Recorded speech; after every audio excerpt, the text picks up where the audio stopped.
Bang Patu Tribuners bahwa PKS, relawan PKS ini, alhamdulillah kita dalam hal kebencanaan turut aktif bekerja sama dengan banyak pihak ya, termasuk Basarnas dan sebagainya. Kita selain di Kalimantan Tengah, di beberapa daerah yang mengalami bencana, kita juga turut aktif. Bahkan kalau kita catat PKS menjadi relawan PKS menjadi satu-satunya relawan yang memang secara perlengkapan kita punya perahu karet, kita punya kayak karet untuk masuk ke daerah-daerah yang kecil, pelosok itu untuk mendistribusikan bantuan dan sebagainya. Termasuk ke Banjarmasin kita juga melakukan upaya itu. Nah, dan yang menarik ketika kita melakukan upaya bantuan misalnya di Katingan ya, itu saya menemukan orang tua, ibu-ibu yang dia punya 4 orang anak masih kecil-kecil, dia hampir 1 pekan tidak bisa keluar dari rumahnya. 1 pekan. Karena kan mau meninggal anaknya itu mungkin ya. Betul. Dan dia jauh dari lokasi itu. Oh, jauh dari lokasi. Dari lokasi penampungan dan sebagainya. Nah, sehingga memang kita akhirnya datangin dengan perahu dan sebagainya, kita datang ke lokasi, kita temuin, bahkan kita suplai apa yang beliau sampaikan. Katanya seminggu saya hanya makan apa yang ada di rumah ini saja, beserta 4 anaknya. Kan dia nggak bisa keluar ya? Betul. Luar biasa, Bang Patur. Artinya apa? Kita pun relawan untuk masuk ke lokasi itu dengan susah payah ya, karena memang tinggi air masih ya dalam, kemudian juga kita harus menggunakan perahu ya. Di situ juga kita harus mendistribusikan beberapa bantuan dan luar biasa. Ketika kita sampai di situ ya saya juga terharu melihat kondisi seorang ibu yang kemudian 4 anak masih kecil-kecil. Kemudian dalam 1 pekan itu harus 1 pekan ya? 1 pekan harus kemudian bertahan hidupnya gitu ya dengan makanan yang ada, meskipun memang kita akhirnya mendistribusikan yang akhirnya makanan yang kita bawa gitu ya, dan kemudian kita juga pantau, akhirnya ya kita evakuasi juga, merasa puas bahwasanya itu, dan beliau pun juga tetap nggak mau dievakuasi, tetap di situ. Akhirnya sudah kita lakukan upaya pantauan, termasuk juga bagaimana mendistribusikan bahan makanan ke tempat tersebut. Nah ini Mas Heru, saya nanya nih, ini pelatihan yang Karhutla sama banjir ini sama apa enggak? Ini kan ininya lain jenis bencananya untuk mereka ini. Gimana nih Mas Heru? Berbeda Bang Patur. Beda ya? Jadi berbeda untuk misalkan bencana, meskipun secara mendasar tetap ada kesamaan ya, SOP-SOP mendasar itu tetap ada kesamaan. Kita sebagai relawan harus menjaga fisik dan sebagainya. Seperti misalkan kita ke tsunami di Aceh waktu itu, waktu tsunami Aceh kita mengirimkan relawan ke sana, kemudian juga ke Lombok, saya juga ikut serta di Lombok, bahkan kemudian juga di Palu saya ikut serta di sana, dan memang kita harus punya jejaring Bang Patur. Jadi harus jejaring baik internal relawan PKS ataupun juga jejaring dengan misalkan Basarnas, dengan ya BPBD di sana dan sebagainya. Apa fungsinya? Ini dalam rangka untuk mengefektifkan upaya penanganan, terutama dalam hal pemetaan bantuan ya.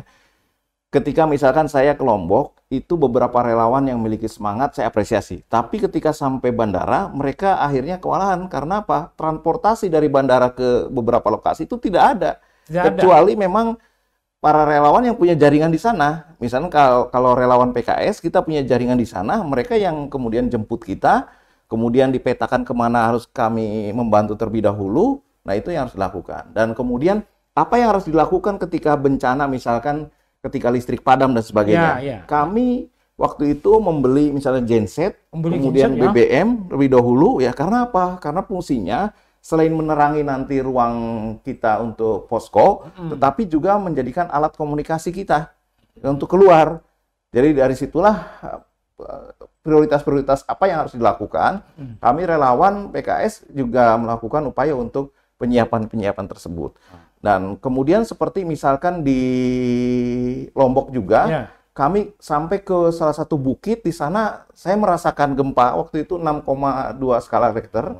Dan dalam kondisi seperti tersebut kita melihat anak-anak keluar, orang tua dan keluar, itu bagaimana yang harus kita lakukan? Tentu harus menenangkan mereka. Bahkan kita menyampaikan, kami akan mendampingi, menolong Bapak Ibu semuanya. Jadi harap tenang. Jadi itulah yang upaya untuk membantu para kondisi korban yang memang ya terdampak bencana. Memang kita harus sabar, kemudian juga harus mengetahui situasi, apa yang harus kita lakukan pada saat situasi yang tidak menentu tersebut.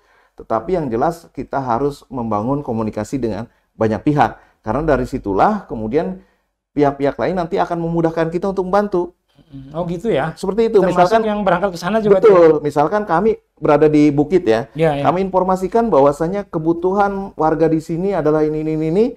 Maka nanti yang pihak yang lainnya akan menyuplai dengan mudahnya. Gitu ya. Seperti itu. Nah, ini akan sangat membantu. Sama dengan misalkan di Palu ya, di Palu di Sulawesi Tengah itu kita sama melakukan upaya bagaimana proses ya melihat jenazah dan sebagainya. Kita harus siap, termasuk di tsunami. Ketika kita melihat jenazah, kondisi para korban dan sebagainya, kita harus siap dengan melihat tersebut ya. Kejadian ada beberapa relawan yang kemudian turun ya, disiapkan gitu ya, turun ke lokasi, ternyata mereka tidak siap melihat jenazah dan sebagainya gitu ya, yang gitu ya. Akhirnya pingsan, akhirnya kemudian butuh bantuan dari relawan yang lain. Nah itu juga harus dipastikan bahwasanya kesiapan mental ya para relawan dalam menghadapi situasi di lapangan. Oke, Mas Heru, apa nih masyarakat tanggapannya nih dengan adanya relawan PKS ini? Responnya gimana, Mas? Ya kami tentu saja sangat ya berbahagia karena responnya ini tentu saja sangat baik sekali ya.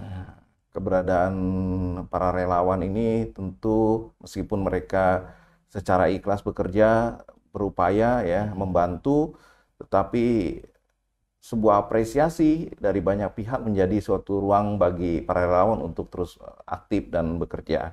Dan ini juga saya menulis buku ya, hasil catatan beberapa tahun ya, mengikuti relawan, yaitu judulnya Mengapa Harus Jadi Relawan Kemanusiaan. Gitu ya. Ini bagian dari upaya kita untuk bisa menjadi edukasi pembelajaran bagi masyarakat ya. Nah, di sini juga waktu itu ada dari pelaksana Badan Penanggulangan Bencana, kemudian juga ada dari beberapa pihak yang memang terlibat aktif ya, mereka juga mengapresiasi apa yang sudah kita lakukan. Oke, baik Mas Heru. Ini karena season terakhir nih, saya juga pengen, ini sudah mulai berasap dan ini kebakaran lahan sudah mulai terjadi. Baik. Artinya ini walaupun hujan membantu nih, tapi ada kemungkinan juga bisa saja mudah-mudahan enggak parah ya. Artinya hujan konsisten jadi enggak, walaupun diprediksi kemarau sampai Oktober kalau nggak salah nih, malah puncaknya September malah katanya. Apa nih himbauan Mas Heru kepada masyarakat juga termasuk relawan PKS? Silakan Mas Heru. Iya, baik Bang Fatur, Tribuners, seluruh masyarakat di Kalimantan Tengah, tentu saja kami menghimbau agar kondisi pengalaman kita di tahun 2015, 2017, 2019 agar tidak terjadi lagi, dan mudah-mudahan ini tidak terulang kembali. Lebih baik kita mengantisipasi kejadian ini dengan cara upaya pencegahan. Dan upaya pencegahan itu dari mana? Tentu dari kita. Ya, apa yang bisa kita lakukan? Tentu dalam situasi seperti ini kita tidak dulu melakukan upaya pembakaran hutan dan lahan. Kemudian mari kita juga turut serta menginformasikan tatkala misalkan ada kebakaran hutan dan lahan di area yang kita lihat dan sebagainya kepada para pihak dalam rangka untuk pemadaman. Dan tentu saja upaya pencegahan itu lebih baik daripada kemudian terjadi hal yang lebih parah lagi. Dan mudah-mudahan itu tidak terjadi. Untuk relawan PKS-nya apa nih kayaknya nih, Mas Heru nih, Kalimantan Tengah nih? Ya, bagi relawan PKS tetap semangat melakukan upaya kebaikan.